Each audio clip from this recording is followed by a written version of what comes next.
For this video, we're going to answer the Cape Applied Mathematics Unit 2 2018 June paper 1. So a daily intake of vitamins A, D, and E should be included in a person's diet to maintain a healthy body. The minimum daily requirements of vitamins A, D, and E are 50, 50, and 30 milligrams respectively. The following table shows the amount of milligrams of each vitamin in food 1 and food 2. So food A costs $1.50 per kilogram and food B costs $2 per kilogram. A person wishes to minimize the cost of his diet. If X and Y respectively denote the number of mg of food 1 and food 2 used by a person, then the objective function to minimize is... So whenever we are talking about our objective function, we're usually looking for something that deals with cost for each particular item that we're looking at, whether that's to cut costs or to maximize profit. So in this case, it says that food A costs $1.50. If X is for food 1 in particular and Y is for food 2, then we could try to figure out what this is. Oh, this says here food A. This should actually be food I. So this is a mistake here on the paper.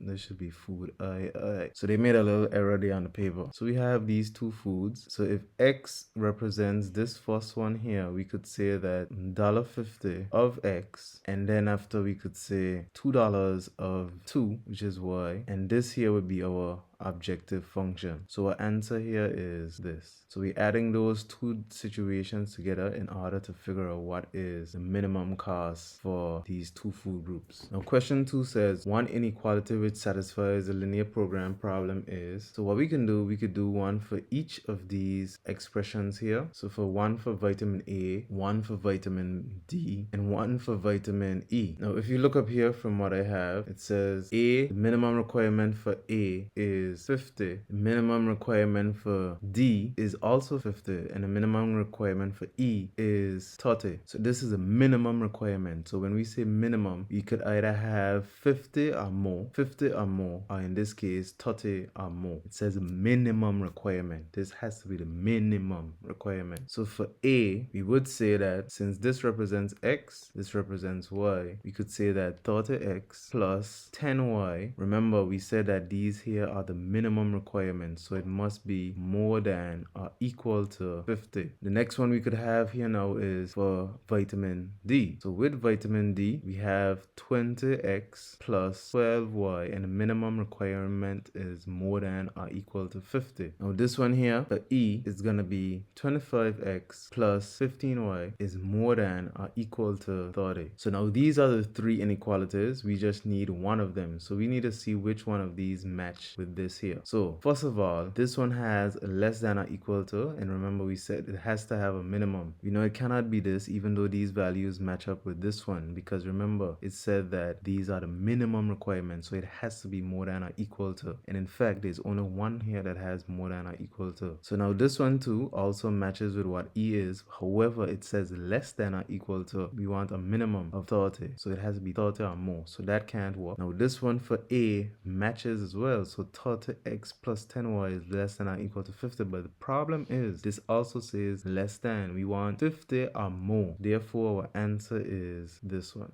So this is a theoretical question here. It says which of the following statements is or always true of the Hungarian algorithm. So the underlying assumption is that if there are n jobs, then there are n machines. We know for sure that this here is true, because usually a Hungarian algorithm, we have to have the same number of rows, same number of columns. In fact, if we do not have the same number of rows or columns, what we end up doing is putting dummy rows to help us figure it out. So we know this one here is true for sure. Now we need to determine if 2 and 3 are true. For instance, let's start with the last one. It can only be used to identify minimum assignments. Remember, we can also find maximum assignments as well. Okay, this is not true. So it can also be used to find maximum assignment. Now for this one here, adding a constant to a row or column does not change the solution. Now the thing is, when we are talking about a solution, remember when it comes to Hungarian algorithms, there are two solutions that we end up with. The first solution we end up with is the one with assignment. So how we end up assigning the task, and then the second part that we end up with is the total optimized assignment. So So that means whatever time that we have at the end is what we look for. Optimize or maximize total value. If we add a constant to a row or column, it may not change the assignment in some cases. However, it will for sure change, optimize or maximize total value. So I'll give you an example of this. So say we have a Hungarian algorithm here. So I have some values here in Hungarian algorithm. Now if I solve this, I'll end up with an answer. So my answer, take notes, see what the answer is. I have this assignment. So we have these here as well as these here. Now the optimized value is 46. Now check this out. What I'm gonna do is add a constant to this one column here. So I'll add 10 just to make it easier for us to understand. So 5 and 10 is 15, 2 and 10, 12, 14 and 10, 24, 12 and 10, 22. Now I'll try to solve this again. And if you notice, the assignment selection ends up being the same. However, the optimized value, that changes. It changes from what we had before, which was 46 to 56. If we tried it for a row, we would have the same impact. So this is why I would say that this here is not true. It may not affect the assignment. However, it will affect the optimized or maximized total value. So in this case, we have to go with A. So the question asks the proposition, if I am on holiday, then I am going on a cruise and it is not a hurricane season. So if I'm going on holiday, this part will be represented. I am on holiday is represented by Q. Okay, we got Q. Now once we see the words if and then, we know it's implies, which looks like this, or in this case like this. It's just an arrow. Okay, so we know it's this. So we already know that Q implies. Now it's saying I am going on a cruise. So what is I am going on a cruise? I am going on a cruise can be represented by R. And then it says and it is not. So not would be like this, not a hurricane season. So it is a hurricane season is P. So it is not a hurricane season should be not P. And remember, connecting these two is the ones and is represented by an upside down V. So if I was to write this out, it would be Q, then if then, we put this, and then we have I am going on a cruise, which is R, and then we say and not P. So our answer is this here. So this one says, which of the following laws is represented by the statement not open brackets A and B equal not A or not B? So this one in particular is the Morgan's. So questions 6 and 7 was answered in a previous past paper. The number of the question might be different. The question itself is the same. So I'll show you that now so you can see what it is. Now for this particular question here, it says that we need to identify which of the following sets of inequalities would represent the shaded portion of the graph. So this is a shaded portion of the graph that we have here. Now, they gave us two lines, x plus y 20, 3x plus 5y 75. Since it's only two lines, I just need to figure out what one is, and then obviously the next one is that line. This one that goes from 20 to 20, I know that this one is the one that says x plus y is equal to 20. Note how I have equal, that's just because I'm naming the line. That has nothing to do with a feasible region, meaning the area where it's shaded. How do I know that it's x plus y equal to 20? So when x is equal to 0, if I was to substitute this, it would say that 0 plus y is equal to 20. Therefore, I know that y is equal to 20 when x is equal to 0. So we have a little coordinate there that we could use to plot it, which would have been 0, 20. Likewise, when I do it for when y is equal to 0, so when y is equal to 0, and I put this into here, I'll have x plus 0 is equal to 20. Therefore, x would be equal to 20 when y is 0. So I could write this as a coordinate, x being the first value for x, so 20, and then 0. So then we know that the coordinate for this one here is 20, 0, and 0, 20, and then we connect that. So that's how I know that this red line is x plus y. So that means that the other line is obviously this one here. Now I need to identify where is a shaded region shaded relative to these two lines. Since my y is positive here, I'm looking at it from the perspective that once we're looking at a y graph, we're looking at shaded up and shaded down. If it's saying that y is more than, it would be shaded above the graph. If it says y is less than or equal to it, it would be saying that it's shading below. Say for instance with this graph, you you see how it says y is less than x plus 2? I do not care about the x plus 2 and that stuff. All I care about is the y part. And notice how it says y is less than or equal to. That's because this line is solid. If it was just less than, it would have been dotted. But the point is, it says y is less than, so I'm shading underneath the graph. Because if you think of the y values, as you go down to the lesser numbers. Okay, so y is less than means that any line you would shade underneath it. If it says y is more than, that means you would shade above the line. So for instance, you see here we have y being more than, so we shading above this. And you see how we have the dotted line because the equal sign is missing. So yeah, we shade above when it says y is more than, but y has to be positive. So back to this here now. So in this particular instance, it's being shaded above. So that means whatever inequality we have, it must say that x plus y, I'm not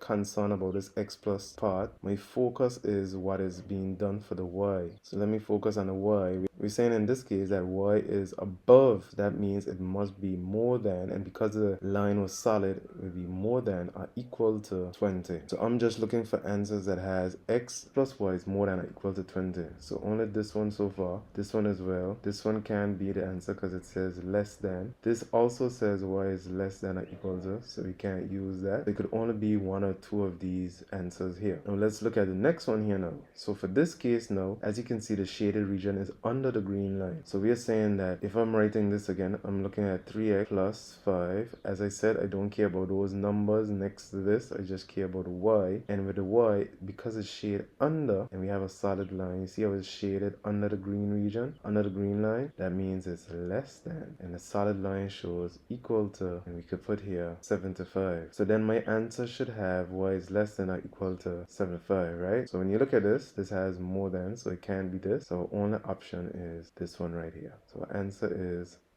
this. So in this case now, remember we said once we have P implies Q, as long as a 1 is coming from this and a 0 is coming from this, that's the only time it will give you a 0. In other words, if P is true and this is false, this is a value that you will always get false for. Only when it's 1 first or true first implies false. So we are always looking for TF or 10 to figure out if that's false. Anything else will be true. So looking at this first one, we have true and false for P implies Q. So we say that when it's true here and false here, this is the only time that our answer is false. Therefore, our answer for A is false. This allows us to cancel these options here. Now the second one we look at is Q implies R. So for Q implies R, for B we have true, then true is true, then true. Once both of them are true, that means our answer is true. Therefore, here is true. Now with that being said, the second one being true, that means that this one here can't be right. And then for the last one with C, we are saying that this here and this here is what we need to find. And since this is and, the only time that this here would be true is when both situations are true. True and true is the only one that's going to give us true. Anything else would be false. So for C, when I look at this here, we have true and we also have true. So therefore, true and true would give us true. Therefore, our answer for C is also true. So our answer is this. So for this particular question, it says that given that A and B or C is equal to this, the law used to simplify the Boolean expression is, so this expression here, this one is considered to be distributive. So our answer for this one is distributive. So we answered these two questions in a different past paper. Even though the questions may be numbered differently, they are the same question. In the previous video that we did, they had an error in this particular one. They had an arrow going the other way. But as you can see in this paper, they corrected it and put it this way. So you can check that out and you'll see as well too. So just look at the solution to this question so you can understand what is taking place. So what is the earliest start time? So the earliest start time, we'll write the earliest start time to the top. Usually once we finish, we'll come back and do the latest start time, which would be the one at the bottom. But we are only required to do the earliest start time. So looking at A, my concern is, are there any other situations coming into A? Remember, our objective is to get to D. this is the section that we want to get to. So starting with A, remember the earliest time A could start is at 5. So it takes 5 days before we can actually start A. And for B, there are 5 days as well before we could start B. 5 days before we could start A, 5 days before we could start B. Now this is a critical part. Whenever we're moving right, we always look for the highest number, okay, when we add them together. So for instance, since we're looking for the highest number moving to the right, if I'm coming to D, what is coming to D? We have two situations coming in. We have 6 here coming to this one, so it's going to be 5 plus 6, which would give us 11. So 11 is one of our options if we pass from A to D. Now, to get from B to D, it would be 5 plus 4, which is 9. Now, when you look at both of them, what is the highest number? It's 11. So 11 is the earliest I could start D. What does this mean? Although it takes 5 days to start both tasks, remember B takes 4 days to complete and A takes 6 days to complete. So think of it like this. Think of A as one of your friends and B as one of your friends. You want to go somewhere, your friend A and your friend B takes 5 minutes to get ready. Now to walk to your house, your D, to walk to your house, A takes 6 minutes to walk to your house and B takes 4 minutes to walk to your house. Now if B is walking to your house, altogether from getting ready to walk into your house, B would take 9 minutes. And A now has to get ready in 5 minutes and then walk to your house in 6 minutes, which would take 11. So A is like the late friend. Everybody always leaves late because of this person. So you have to wait until the last person reaches before you could actually leave to go to the shop. So therefore, in this case, that's why we look at the highest number. So the highest number in this case would be 11. So our answer is 11. This question was also answered previously, so you could look at the solution for this question from a different past paper. The objective function in the linear program model is to maximize which one of these? So without even checking through this, usually whenever we're talking about maximizing and so forth, they tend to be like profit or, anything that deals with optimizing numbers and so forth. So in this case, I know that the objective function in this case works with the profit. So in this case, we just need to match 18 with whatever A is. So it's like saying 18A and then 21 of model B. Now if you look here, they said let X and Y represent the number of model A and model B. So X is this and B is Y. You can get $18 profit from X. So if you had like 3 items of X, you just multiply that by 18, that will give you a profit. And then likewise for part B, you just do 21 times Y and that will give you your maximum profit. So 18X plus 21Y will give us our maximum profit. The best one that matches this would be over here, 18X plus 21Y. So from a previous video, before I start reading, I want to see what this is going to ask me to do. It wants me to figure out the variables in this problem. What are the variables? All I care about is the variables. So a baker makes batches of large cakes and small cakes. A batch of small cakes takes 1 hour to bake and 2 hours to decorate. So we're talking about small cakes here. Then we have a batch of large cakes takes 2 hours to bake and 1 hour to decorate. So we're talking about large cakes here. So a batch of large cakes. And earlier we said a batch of small cakes. So technically you could kind of see already that these two here mentioned are already the variables without even continuing what we are doing. So if you look at this now, let's say the baker can bake for 8 hours and decorate for 7 hours. He makes a profit of $12 on a batch of large cake and $20 on a batch of small cake. So what's going on here is talking about constraints and stuff. That's not what we're interested in right now. We're interested in the variables. So the variables here would be the number of batches of large cakes and the number of batches of small cakes. Now this here is the answer. So the question is, who does Mary get assigned to? So in order to assign 4 students, Mary, Jane, Tom, and Bill, to 4 different tasks. So we're trying to do some assignments here. So then now we need to figure out how we would assign Mary. So we need to cross out the minimum number of zeros just to back check to make sure it works. So we cross that off, minimum number of zeros with the minimum number of lines. We have 1 line drawn, 2, 3, 4. So we know for sure that we can assign. So let's check it out now. So which row or column has only 1 0? So this one has only 1 0. So there's no other zeros in this row. But I have to cancel out now the corresponding ones here in this column. This would be gone. This would be gone. Now which other row or column has only 1 0? This one in particular right here. So in this case now I would have to cancel out this here because there's no ones in this column. If you look in this row, there's 1 left. So I know that assignment now for these two are sorted out. Now, if you look again, which one has only 1 0 now? This one over here. So that's the only one in this that is not, eliminated as yet. Now we have to eliminate it going across this way, so we can get rid of this. And obviously in this one here, now we have the last 0 left. So this is the assignment. So specifically for Miri has to get task 4. Alright, so for this particular question, it says, which of the following paths minimizes the total distance traveled when visiting each town exactly once? So let's check it out. So A to B to C to D to E. So for that one, A to B to C to D to E. From A to B, we have 5. From B to C, we have 5. From C to D, we have 3. And from D to E, we have 2. That gives us a total of 5 plus 5, 10. 10 plus 3, 13 plus 2, 15. Next one, we have A, B, E, D, C. So A to B, 5. B to E is 1. E to D is 2. D to C is 3. And we covered all letters. So then 5 plus 1, 6, 7, 8, 9, 10, 11. So altogether, these add up to 11. Next one, A, E,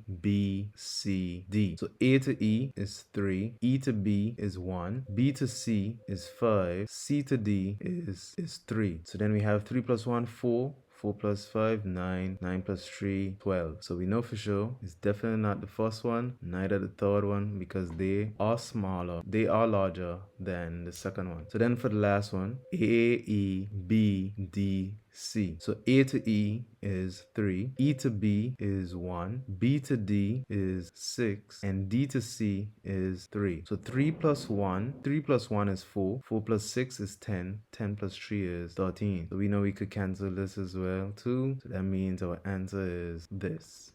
Alright, so this is our first question for module 1. Now for this particular question, the answer would be this. Now why is this the answer? They're saying that we have n independent observation of a random variable x. So just think of yourself conducting the same experiment over and over and over, and you're getting the same result. So when we say that the variance is x1 plus x2 plus x3 and so forth, you're assuming that the variance is going to remain the same. So for instance, if the variance here was 10, just drawing a reference, it would be 10 for this as well. It would be 10 for this as well. We continue, and it will also be 10 here. So whatever number of times we did it, the experiment, we just gonna multiply that by 10. So let me give you an example. Let's say for instance we did an experiment for the mass of a coin. Let's say we had a coin here, 25 cents coin, and we figured out that the variance of this coin is actually 10 milligrams. So if we was to do this, say this is experiment 1, the variance is 10 milligrams. We expect now that if we do another experiment, that coin too would also be saying 10 milligrams. And we go on and on and on and on, and we go on again. What we're basically saying here in this instance is if we did this again with a separate coin, we keep adding up, we could add all these values together and get the total. So in other words, we could just use the general variance and multiply by the number of times. So if I add 10 plus 10, I'll get 20. Likewise,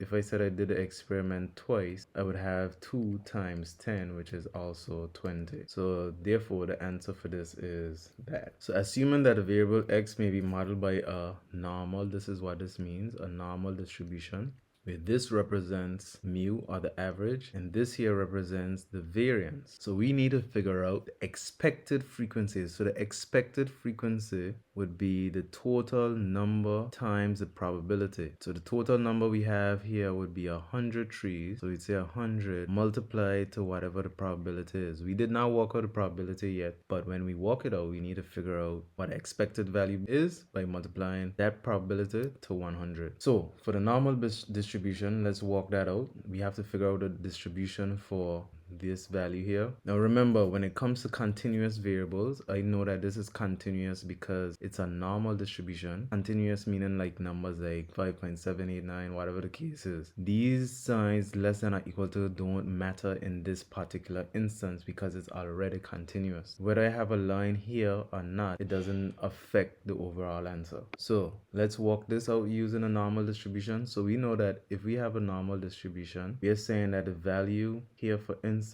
would represent the mean, which is 40, and we are looking to figure out what is the probability between 35 and 45. So the area inside this. So in order to do this, what we can do is work out the probability of what it is to have less than 35, then work out the probability of it for less than 45. And once we subtract these two, this here from this, we will be left with what's inside of this here. So let's work it out first. For this one, we have Z score.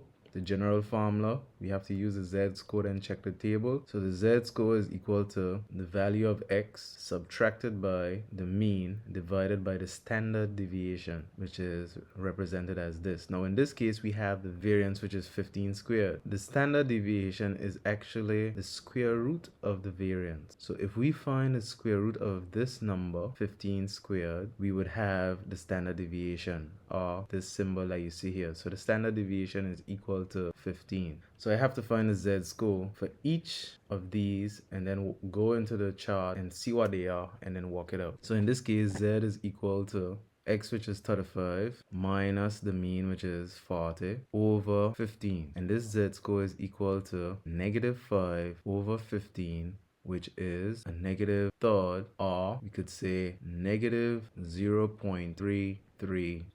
So we could go in the chart and look for this value, see what we get. So we got negative 0.33. So in this case, we have negative 0.3, which matches to this here. We have 0.33, which gives us 0.3707. Now the next one that we need to do is 45. So z is equal to 45 take away 40 over 15, which is equal to 5 over 15, or in essence 1 over 3, or like we said earlier, this time it could be positive 0.333. So when we check the value for this, for less than 0.3, we would have 0.33, which matches to 0.6293. So then now, in order to find our final answer, we just need to subtract the two values here. So we would say, remember we said earlier, in order to figure out in here, we need to subtract these two values here, because this shows less than, but we want it for more than. So if we subtract this from this, we would get the value. Therefore, 0.6293 subtract 0.3707, which gives us,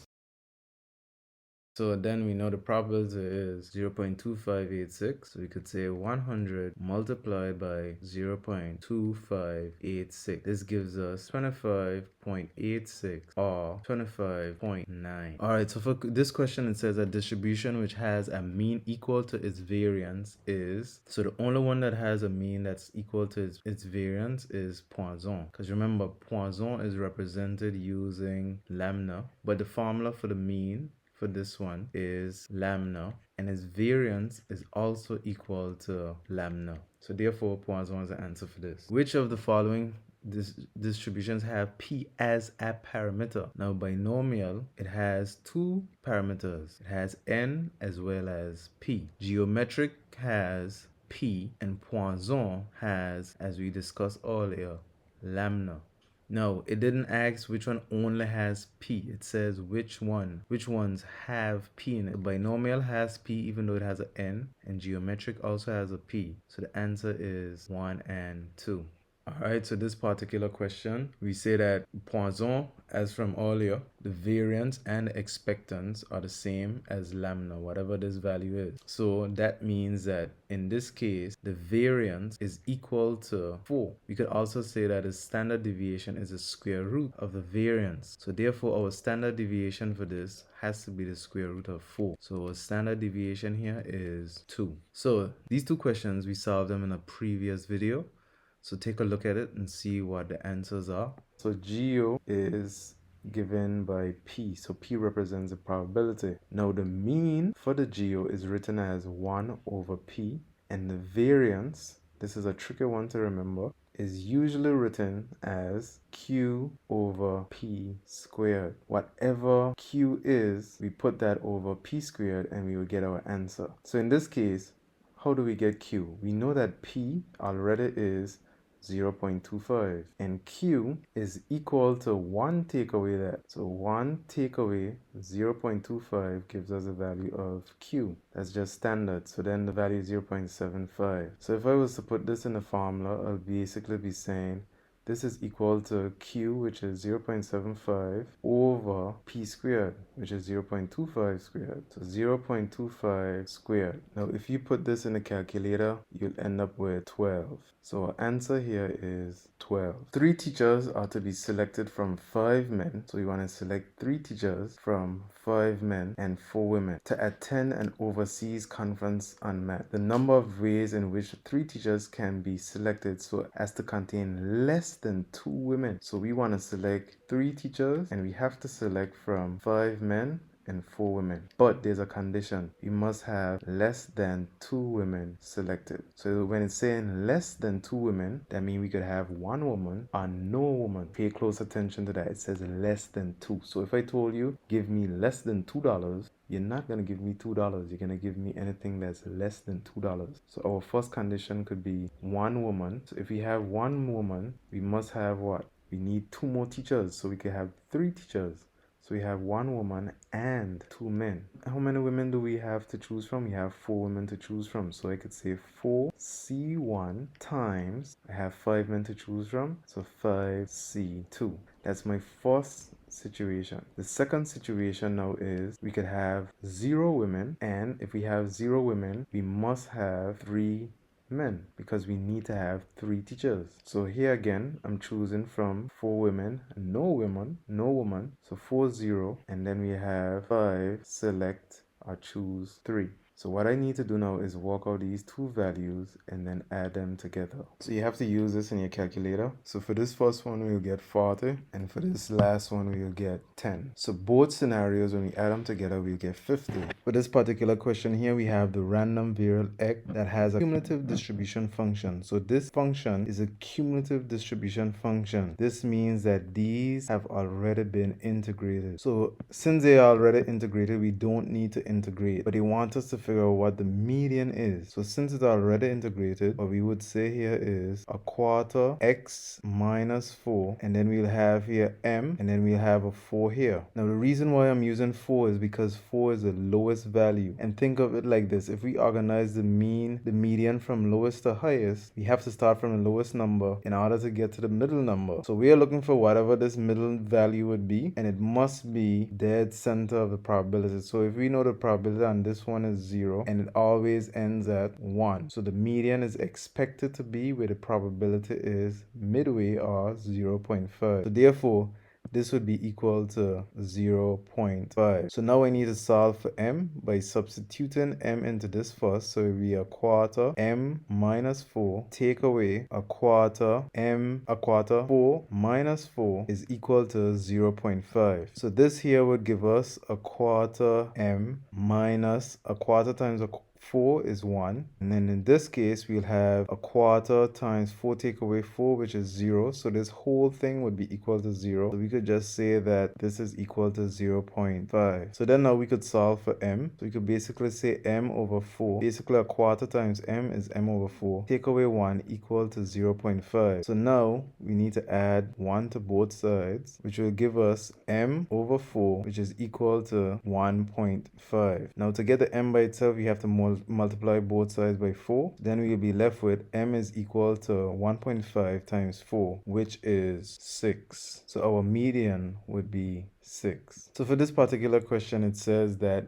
the random variable x has a Poisson distribution of 25. Then using a normal approximation, we want to find the probability of x being less than 30. Now, the thing is, once Poisson, the lambda value here for Poisson, once this here is more than 15, we can approximate to a normal distribution. So that is why they have this here. So in order to approximate, we basically have to do what we call a continuity correction. So continuity. Now, x is less than 30. In the discrete world, numbers less than 30 would be like 29, 28, and so forth. Remember, in the continuous world, 30 is not just 30. 30 has a boundary. So think of it like this. On the number line, this is 30. But on the continuous line, 30 is not just 30. Remember, 30 is surrounded by 2 boundaries. So we would have 30.5, and we will also have 29.5. So basically, basically any number that's more than 29.5 can also be considered to be 30. So for instance, if we have 29.8, if you round that, that would basically be 30. So that's why we have to use these values. So now that it's saying less than 30, that does not mean that we include 30. We cannot include 30. So because we're not including 30, we have to think of these here as boundaries. So if it's equal to 30, it must be between these values. However, if it's more than 30, it would be from 30.5 and above. If it's less than 30, it has to be from this boundary downward, which would be 29.5 and below. If it were less than or equal to 30, we would have included this as well and say less than 30.5. However, we do not have this, so it's less than 30, so we have 29.5.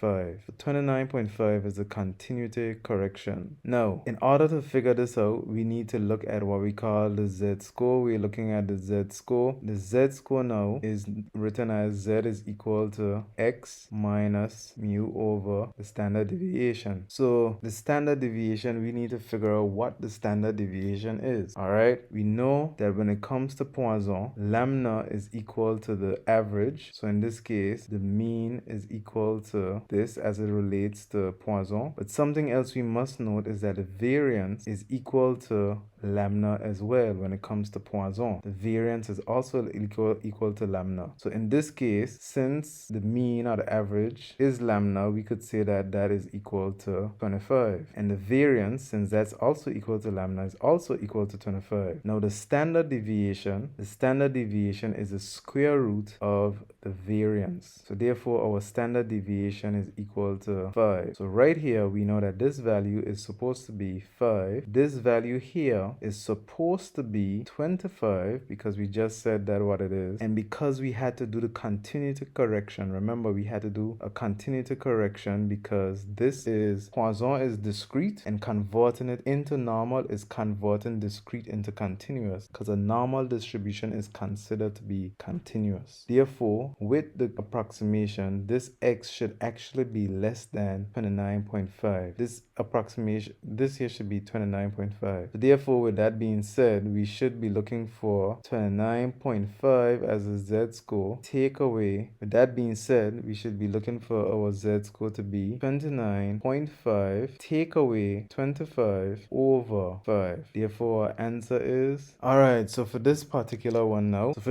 we have a goodness of fit test at a 5% significance level. And it's to be carried out to determine whether the observed frequencies may be modeled by a binomial distribution with n equal 4 and p equals 0.3. The expected frequency when x is equal to 1 written to 3 significant figures is, so this goes back to a question that we did earlier where the expectance is equal to overall number of people that we have multiplied by the probability. So it's not this n that we are thinking of right now. We're talking about the overall total number here. So let's just put this as n total. So all we need to do first of all is add up this to see how many people that we expected to observe, and this would give us 200. So we know we need to multiply 200 by whatever probability we get for when x is equal to 1. So that would be specifically for this here. What would be the probability or the expected probability when x here is equal to 1? Now for a binomial, the probability of a binomial, so in this case, if we want x is equal to 1, we usually have a formula that goes NCR and then we multiply that by p. So in this case, the probability p is 0.3 to the power of r, okay? So to the power of r, or in this case x, we could use these as x's since we have x, multiplied by q. So remember, q now would be equal to 1 minus 0.3. So we know that q is equal to 0.7. So then for this here, would it be q would be equal to q to the power of n minus x. Remember, this p here is different to this p over here. Now this p here basically is going to be the answer that we get from this would be basically this p over here is a general probability for this given situation. Now n is equal to 4. It's this small n here. is equal to 4, and we're saying 4c and x is equal to 1, and we're multiplying that by p, which is 0.3 to the power of 1 times 0.7 from here to the power of 4 minus 1. Now if we put this in the calculator, we'll end up with 4 times 0.3 times 0.7 to the power of 3, which gives us 0.4116. So now we could take this value here, as we said earlier, this here is the value for this p over here. So the expected value that we would expect to get for when x is equal to 1 would be 200, which is the total number of observations that we would have or we are expected to look at, multiplied by this probability when we have an option for 1. So then it would be 0.4116, which gives us 82.32. However, they wanted to 3 significant figures, so we have 1, 2, 3 significant figures. Therefore, our answer is 82.3. So for this particular question, we have x1, x2, and we add in y as well. So if we're adding these here together, this representing the mean, this representing the variance, which would be standard deviation squared. Same thing here. We have the mean. Then this one here would be the variance. We have x1 and x2. Then we're adding y. So x1, x2, and y. So if you're looking at the mean for this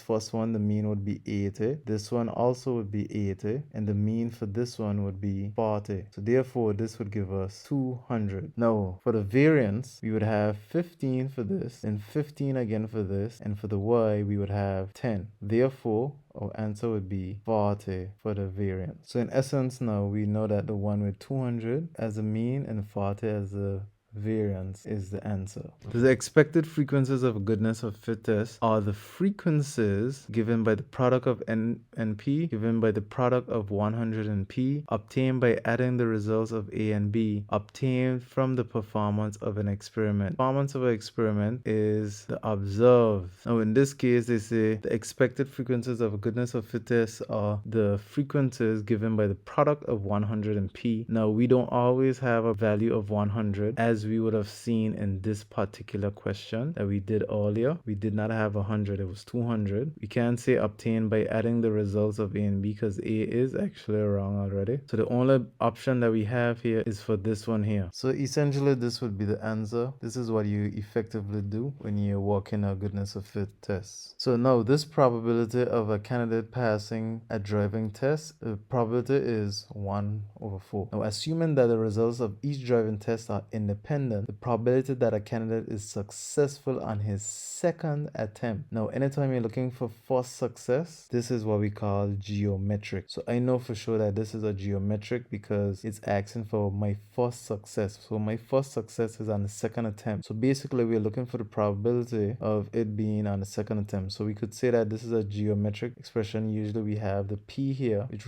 represents this. So in this case, we could say geo 1/4. So if p is 1/4, that must mean q is 1 take away 1/4, which is 3/4. Now to find the probability, we want to find the probability of x being equal to 2. So on the second attempt, we expect to get success. So how this formula goes is usually like this: q to the power of n minus 1 multiplied by p.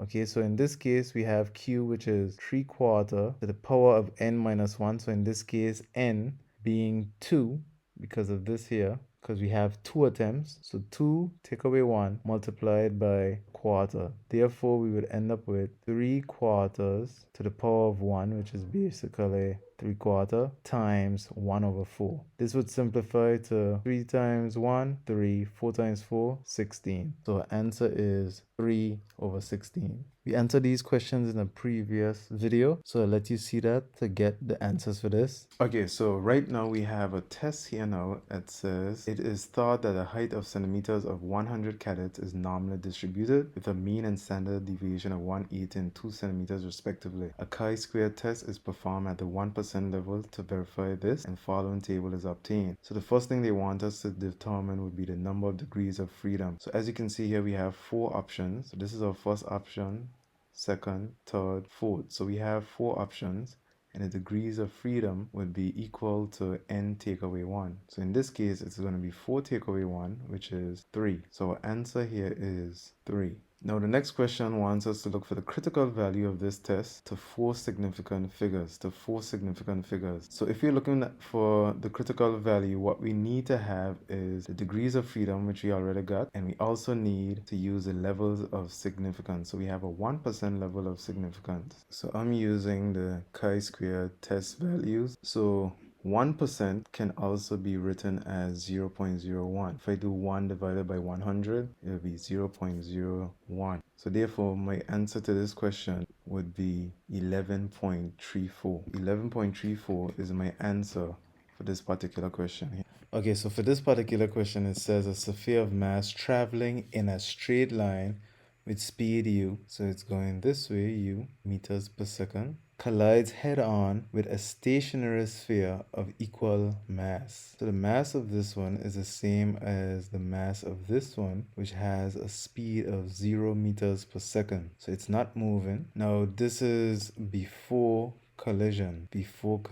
See what happens after collision. Remember, they both have the same mass. Now after the impact, spheres move in the same direction with velocities v1 and v2 respectively. So this time, sphere 1 is moving. It has the same mass. It's moving with a velocity of v1 meters per second, and it's going in that same direction. And we have sphere 2, which was at rest. Oh, it is moving, and it's moving at v2 meters per second. So this is after collision. So now we need to determine an equation expressing the conservation of linear momentum. So the linear momentum conservation basically states that the sum of the momentum before collision is equal to that of the one after collision. Now the formula for momentum is m times v, or mass times the velocity. So in this case, the mass of this first one is m, and we have to multiply it by the initial velocity, which is u. So m times u. Now we add that to the mass of the second one, which has a velocity though of 0. Now this is equal to the total momentum after collision, which would have been m, the same mass, multiplied by v1, plus the same mass here too. Now if we simplify this, we'll end up with mu is equal to mv1 plus mv2, and that is our answer. So this would have been the answer, and based on the options that we have here, it is clear that they do not have the correct answer for this, because they didn't have a y in this question. They just brought a y here. I'm gonna say that this y is next to the u on the keyboard. Maybe there was a typo and should have been mu, and this really should have been v1. So this is like the closest answer that you could get to this, but basically this is what the answer should be. Mu is equal to mv1 plus mv2. So these would be based off of the expressions that we have here. So clearly you can see in this question they made a mistake. So now for this question, it says that a particle starting at the origin, that's important. The origin is usually written as 0, 0, moves along the x-axis, and at time t seconds, its position given by this. So this here is the position of the particle. Now what we need to figure out is its velocity at the origin. So if we have the position, which is also known as the displacement, we know that a displacement time graph, the gradient of that graph is the velocity. The gradient of this graph is the velocity. Now we have a formula, but we do not have a graph. The only method that we can use in order to determine an equation that will give us a gradient is differentiation. So if we differentiate x, which is the position, with respect to t, we would end up having the gradient, which is the velocity. So this here would represent the velocity, and we could figure out what is the velocity at the origin, which would help us to answer this question. So with this one here, if we differentiate 3t to the power of 3, that's gonna turn to 3t squared. Remember, we multiply the t by the power and subtract the power by 1. So we multiply this by that, subtract that by 1, That's how we get that. Then we have 3t to the power of 2. So we again multiply the 2 to the 3, which is going to give us 6. And we subtract 1 from the power. 2 take away 1 is 1. And then we're going to add now, differentiating 4t. That's going to just leave us with 4. So this is our velocity. Now, the velocity at the origin, basically what we're saying is this first value would have represented t. And the next one would represent x. So t is 0 at the origin. Therefore, if we work this out, we'll figure out what was the velocity when time was equal to 0 at the origin, which would be equal to 3, 0 to the power of 2 plus 6 times 0 plus 4. If we simplify this, we'll end up with 0 plus 0 plus 4.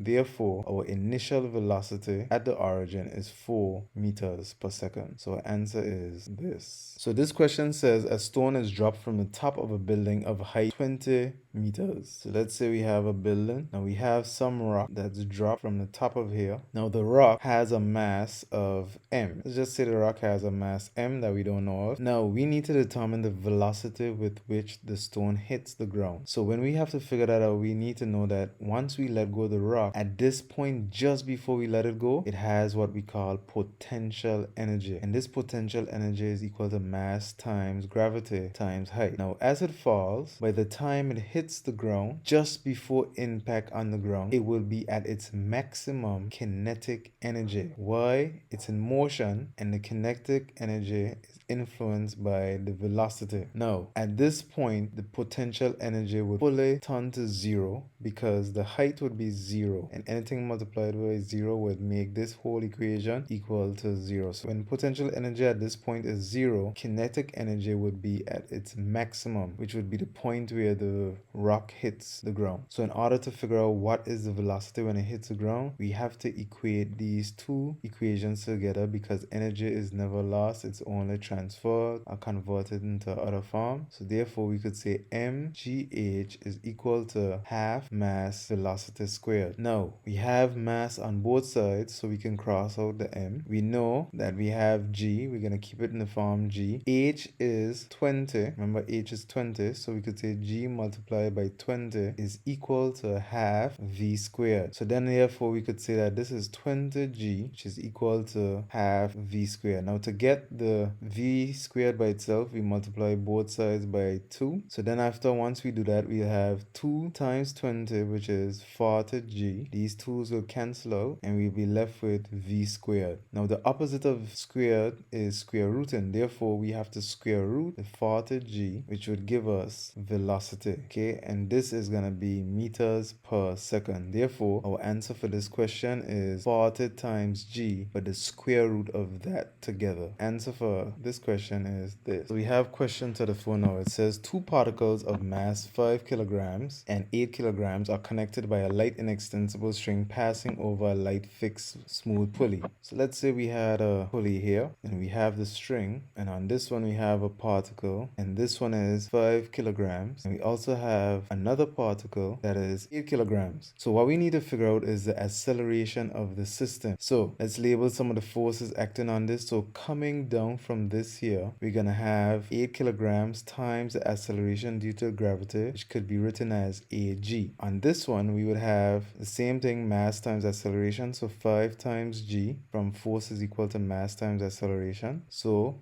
5 times g are acceleration due to gravity, and then the opposing things that we have would be the tension. So we know we have a tension going up here and a tension going up here. These two tensions are the same, and if we have to pick a direction, let's say that going this way is going to be positive and going this way is going to be negative. Now if I'm going this way, let's start with this. We are saying that the sum of the forces, or the net force of each, is what we have to work out. We have to work out the net force of each. So the net force is usually mass times acceleration is equal to whatever forces are opposing. So in this case, this t is going up that way, so we're gonna say this one is minus t. All right, minus t. And coming down this way on this particular force, we're looking at this green one, it's gonna be 8g, because now it's going in the direction of this curve here, going positive. Okay, it's going clockwise, which is positive in this case. So this is our first expression. We also know what the mass is. The mass is 8, so we could say 8. Let's make the A stand out a bit. 8A is equal to minus T plus 8G. So this is our expression for this one here. Now the next one we need to do is this one over here. So we use the same concept, mass times acceleration, which is equal to tension going clockwise, which is going to be positive, and then we have the 5G going the negative direction, which is anti-clockwise. So we'll say that is minus 5G. Now we know what this M is. This M is actually 5. So we could say 5A is equal to T minus 5G. So this here is our formula for this particular force. Now we need to solve a simultaneous equation to get A. So if you look at these two here, we can bring them together. So now in this case, let's add these. So if I try to add it down this way, I'll end up with 8A plus 5A is 13A, which is equal to negative T plus T is 0, so that's gone. And then 8G plus negative 5G would give us positive 3G. So in order to get the A by itself, we divide both sides by 13, and we're left with A is equal to 3G over 13. So our answer is this right here. So this here is a theoretical question. It's basically asking us if we wanted to calculate T over here, which set of information is sufficient. Everything here is basically saying the area under the graph, V, T1, T2. So we definitely need to know what this is for sure. We definitely need to know what T1 is as well as T2. Having the acceleration or the deceleration doesn't help us in this particular instance because we basically don't know what V is, so we don't even know how to calculate that. Now with this one, again, acceleration wouldn't be helpful. With this one, yes, we have acceleration and we have the V, which is good. The only problem is we don't know what T2 is, which we wouldn't be able to do that, right? And having the area is just telling us the distance. So we don't know the distance covered in this particular instance here to be able to do that. Best option is just A. Because after this, once we have the area under the graph, we could basically use these values to make this into a trapezium and try to find the area under the trapezium. So which one of the following statements is or are true? So looking at this here, I can say we need to find an expression to see if P sine theta is equal to negative 6n, or if P sine theta is equal to positive 6n. So what I can do is use Lamy's theorem first. So what I need to include is the one that has a 6, because this has a 6, as well as this angle. We also have the P involved, so we gotta use the P and this angle here. So I could basically say that P over sine 90 is equal to 6 over sine theta. Now, sine 90 is basically 1. So it's like we're saying P over 1 is equal to 6 over sine theta. So let's see if we cross multiply. So if we cross multiply, we'll get P times sine theta, which is equal to 6 times 1, which is 6. So this one works. And as you can tell, it was not a negative 6. So we know that this one is definitely out, and this one here is good to go. So we could actually take this out. This is out. Now we need to see if the third one is true. So for this particular one now, since this is in equilibrium, the forces going in this direction should be equal to the forces going in this direction. Now in this particular instance, we need to find the leg for this here as it relates to P. So this angle here that we have inside here, this angle here is basically 180 degrees minus theta. So I got 180 degrees from this green straight line here. That's 180. And if I subtract this angle, I would know what this angle inside here is. Now what I need to do is figure out how can I express this red line in terms of this angle here. So if I was to split this up and have it like a triangle where P is the hypotenuse and this angle in here is 180 minus theta. So what I want is I want an expression for this here. So P represents H, here represents A. What uses A and H? Cosine. So cosine angle is equal to A over H. Now, cosine A is equal to A over H. We know that the angle for cosine is 180 minus theta, which is equal to whatever A is here, which is what we're trying to find, over H, which is P. So if I cross multiply, I'll end up saying that A is equal to P cosine 180 minus theta. Now we have an expression here for the red line. Now remember, both of these are in equilibrium. So if this and this are in equilibrium, that means the sum of their forces are equal to 0. So let's just pick this direction as positive and this direction as negative. In that case, the sum of the forces in x is equal to 0. Therefore, 0 is equal to, since it's positive, 8 minus p cosine 180 theta. Therefore, if I bring this on the other side, we can say that p cosine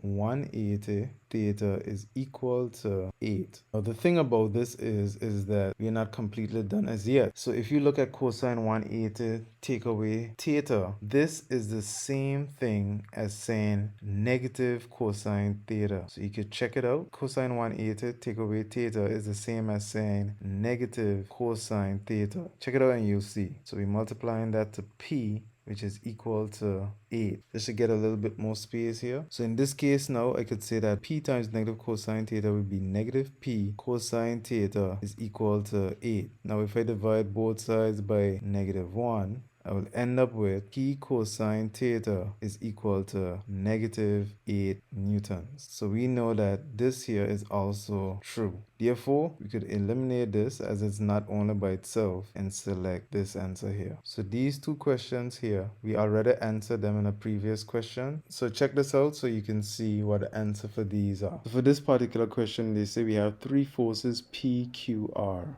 So let's say this was P, this was Q, and this here was R. So what they're telling us is that the magnitude of P is 10. And it says the angle between P and R is 120. So between here would be 120 degrees. And the angle between Q and R is 150. So that makes it easy for us, right? Because all three of these supposed to add up to 360. So 120 plus 150 is 270. If we take that away from 360, we would be left with 90. So we know that the angle in here is 90 degrees. All right, so we need to put this in Lamè's theorem. Now remember, Lamè's theorem is going to be P over 150. They tell us P is 10, but since they're using it in terms of P, we have to say P over 150. So let's see which one does not have P over 150. So we could cross this out. We could cross this out as well. So we have P over 150, which this has, as well as this. And then we could say R over sine 90. This has R over sine 90. This one does not. So this one is out.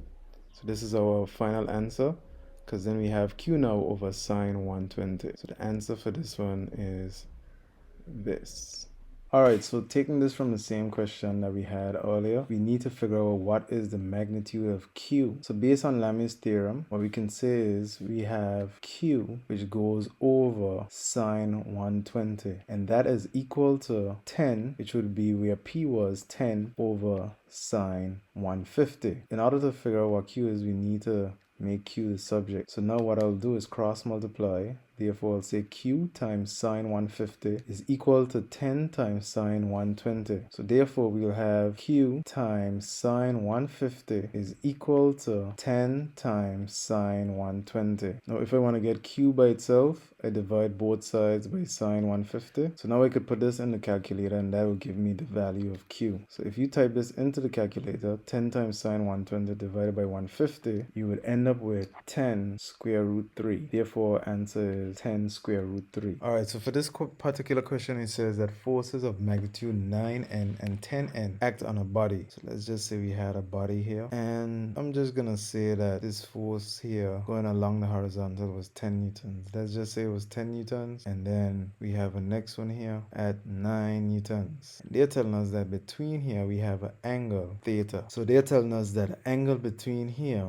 is theta, where tan theta is equal to 3 over 4. Now, what we have to do here is to, in order to find a resultant force, we must break this down into y and x components and then find a resultant using Pythagoras theorem. So we already know that in the x direction, we have 1 here, which is 10. Let's try it for 9. So the one with 9, let's say it's acting on the body here. This one is going to have 2 components. So we have to figure out this component, which is the x1, as well as a y1. So let's work on the x1 first. Should be this component right here. So we know that this is 9 newtons. If we want this component here, this here represents the adjacent. This here represents the hypotenuse. So from SOHCAHTOA, we know that A and H represents the cosine. We can say that cosine angle is equal to adjacent over hypotenuse. So we could substitute h with 9. If we cross multiply, we could say that if we cross multiply, 9 cosine theta will be equal to A. So therefore, this particular force here is 9 cosine theta. Next thing we want to do is figure out what is y component. So this y component is represented here. We could say that this here relative to this angle is the opposite. So what uses O and H? O and H is used by sine. So we can say that sine angle is equal to opposite, which is O over H, which is 9. So then we could say sine over 1 is equal to O over 9. If we cross multiply, we'll say 9 sine theta is equal to the opposite. Based on these calculations, below here is 9 cosine theta, and above here is 9 sine theta. So now if I was to redraw this diagram, I could basically say that there's a force going this way, which represents 10 newtons. There's also a force going this way that represents 9 cosine theta, and there's also a force going up this way, which represents 9 sine theta. So we need to now figure out what is theta in order to figure out the length of both of these here. Okay, so the sum of the forces in the x direction would be equal to 9 cosine theta plus 10. And then the sum of the forces in the y direction would be equal to 9 sine theta. And for theta here, what I could say is theta is equal to tan inverse 3/4. Alright, so this angle would basically give us something around 36.8698 etc. going onwards, right? That was what this angle would be. Now if I was to substitute this with this particular point here, I would have 9 cosine whatever this is plus 10. So after putting this in the calculator, I'll get 9 times 0.8 plus 10. This would simplify to 17.2 newtons. So we could say that two of these add up to 17.2 newtons.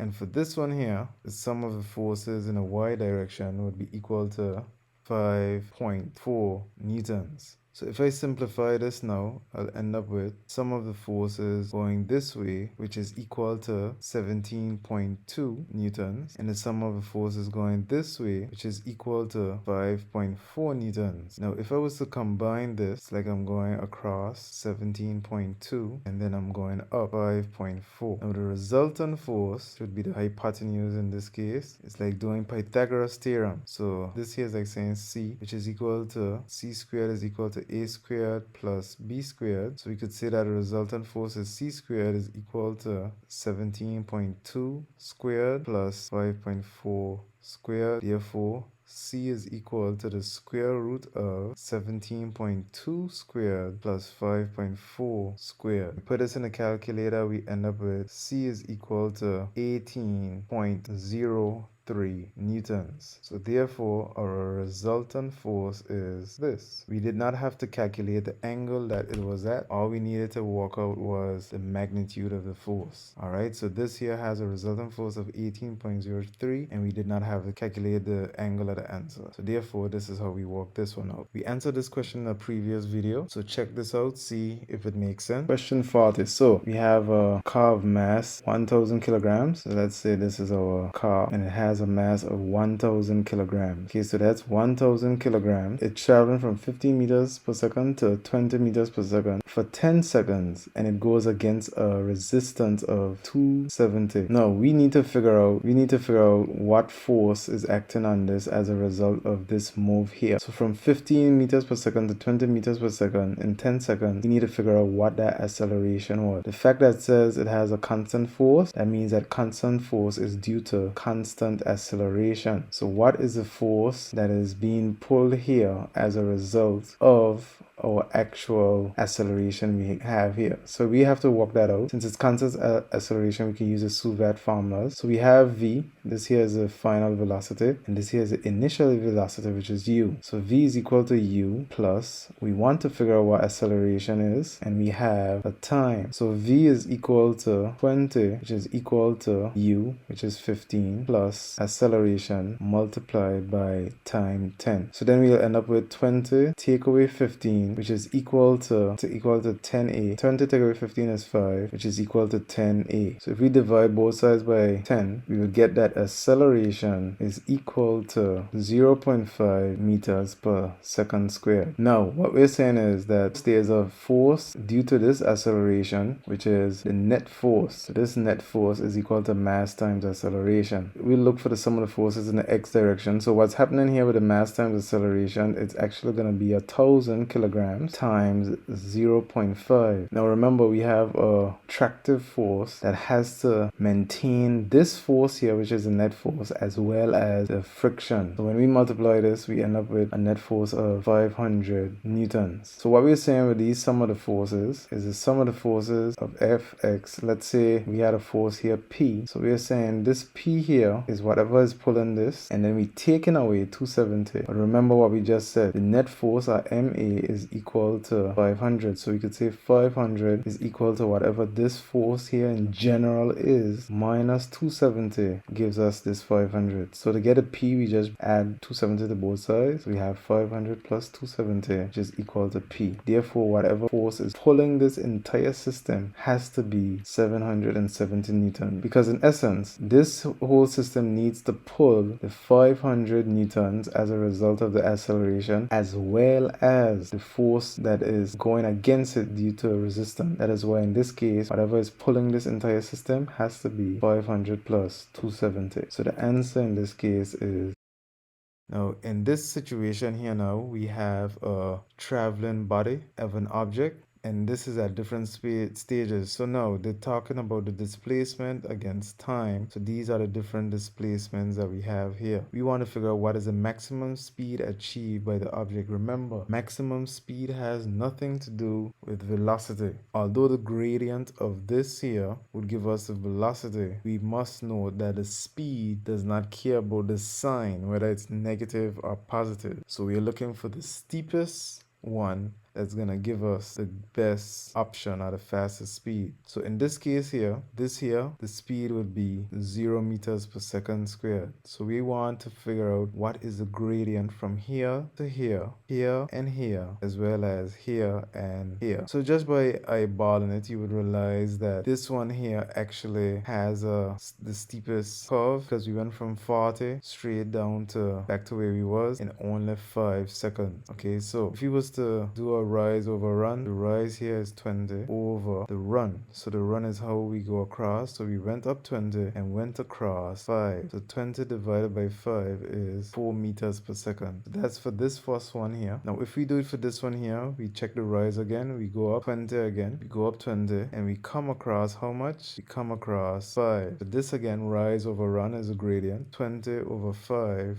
which is 4 meters per second. So I'm just doing this a little quicker way instead of picking coordinates and find a gradient. You can do that as well to figure it out. Now with this one here, we have a fall of 40, but because we are looking at the speed, which only cares about magnitude, we do not care about sign. So therefore it's gonna be 40, but let's just do it for illustration purposes. We went down 40, which is negative 40, over the run, which was 5. Negative 40 divided by 5 is negative 8 meters per second. But remember, since we are looking at speed and not velocity, we know that this here is a speed of 8 meters per second. The direction is just telling us that we went 8 meters per second back to where we were. So just take that into consideration. So therefore, in this case, our maximum speed would be 8 meters per second. But that force is equal to ma. So in this case, we're looking at the sum of the forces in the y direction. Why in the y direction? Because we're moving up and down. That's the only forces acting up and down in this case. So we're gonna say in this case down as positive and up as negative. The reason I'm using down as positive is because when I'm looking at these values, I can see that the 40 is larger already. So that means that we are falling down, right? So I'm just going in a direction that we're going in. So in this case, we're gonna say 40, and then after we have 16, so we say minus 16 since we're going in the opposite direction, and then minus 4 as well. The sum of the forces in the y direction would be equal to 40 take away 16 take away 4, which is 20. Now, the sum of the forces in the y direction is known as the net force, which is also equal to mass times acceleration. Now, if we are saying that this is equal to mass times acceleration, we could also say that ma is equal to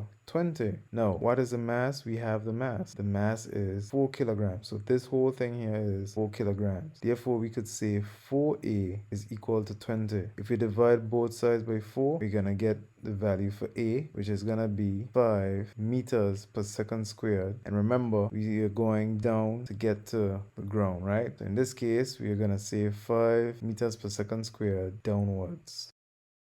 So it says here, a load is pulled 25 meters horizontally. So let's say we have this load by a force of 1.4 kilonewtons at 30 degrees to the horizontal. So let's say this is a horizontal. We have this force here going 1.4 kilonewtons, and this angle that we have in here is 30 degrees. Now, which one of the following equations is true for the work done? So in this particular case, work done, we usually have a formula for work done, which is force multiplied by cosine angle times the distance. Now, the angle here represents the angle that is between along the point along the distance, where the distance is, and the force relative to that distance. So this would be the force relative to that distance. So if you was to do like opposite adjacent and work out the force there, you will end up using some kind of cosine. So essentially that's what this basically means. So it's basically breaking this down into a component which comes across here. So therefore our work done would be equal to the force multiplied by cosine of that angle, which is the angle between the force and the distance, times the distance. So in this case, our work done is equal to force, which would have been 1.4, times cosine 30 multiplied by the distance. So answer is this.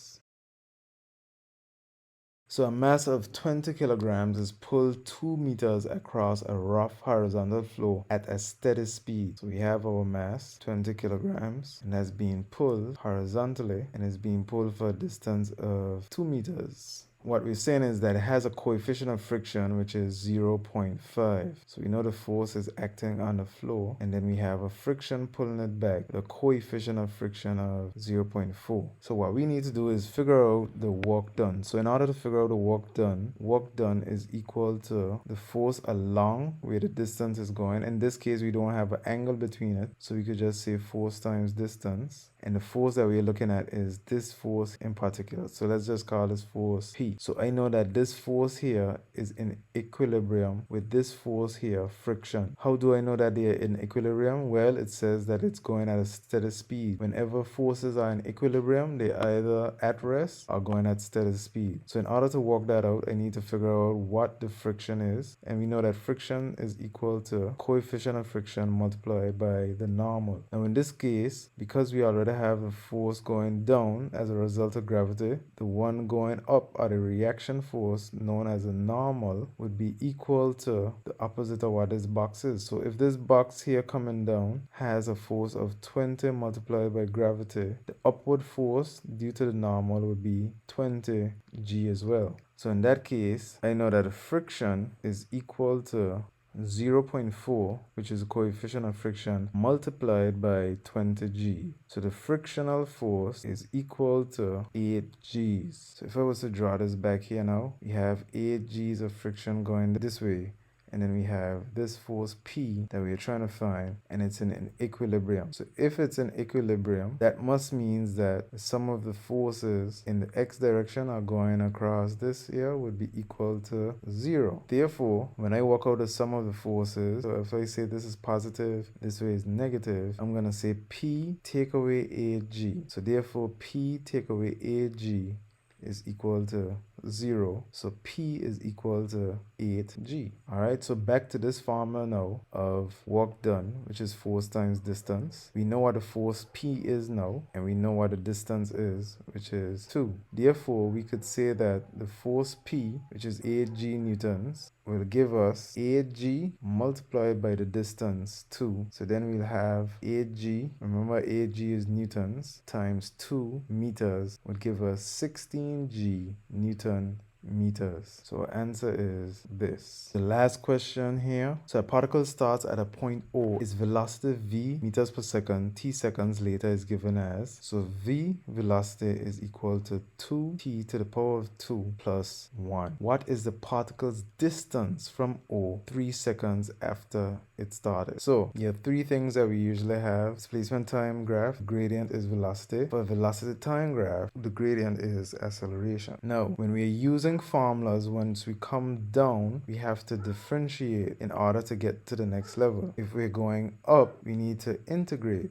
So in this case, I need to get from the velocity to the distance at a displacement. So therefore, if I'm going from here back to here, what I need to do is integrate. So if I have v is equal to 2t squared plus 1, to get the distance, I need to integrate. And say the particle starts at a point O and travels in a straight line. So we could assume that this point O is the origin. So at this point, it's 0, 0. Therefore, there wouldn't be an initial distance. The distance would be starting from 0. So let's integrate this. We'll end up with 2t to the power 2 plus 1 divided by 2 plus 1 plus, in this case, it's like having 1 times t to the power of 0. So we would say 0 plus 1, because remember, t to the power of 0 is 1. So it's like we had that there, even though we can't see it. And we divide this by 0 plus 1 and plus the constant. Now when we work this out, we'll end up with 2t to the power of 3 over 3 plus t. Now notice we said that the origin is where we probably started, so that means that value of c in that case is 0. So now we could use this formula for distance to work out the distance after 3 seconds. So when t is equal to 3, therefore the distance would be equal to 2 times 3 to the power of 3 over 3 plus 3. So this would give us 2 times 27 divided by 3 plus 3. This would equate to 27 divided by 3 is 9. 3 into 3 goes once, 3 into 9 goes, 27 goes 9 times, 2 times 9, 18. 18 plus 3, which is 21 meters. So answer here is 21 meters. Hope what we did make sense to you, and have a happy study.